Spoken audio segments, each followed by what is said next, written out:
glow pink. Shoes in the park that make her feet skip and hop.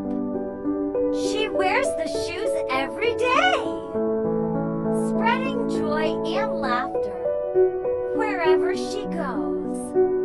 This book belongs to once upon a time, there was a little girl named Lily.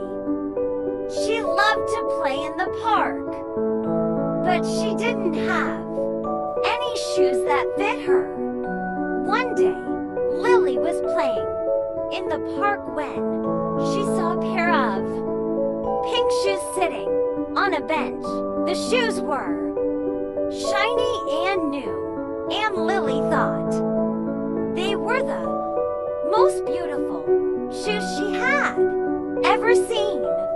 Lily put on the shoes and started to walk.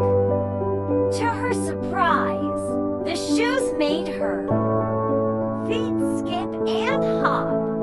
Lily laughed and danced all the way home. Lily put on the shoes and started to walk.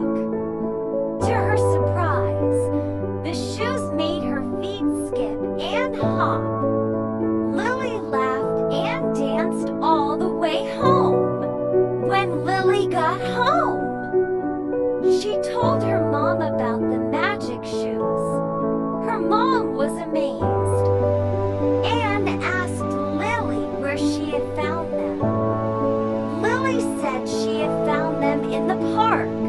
Lily's mom told her that the shoes were a gift from a kind fairy. The fairy had made the shoes so that Lily could have fun and be happy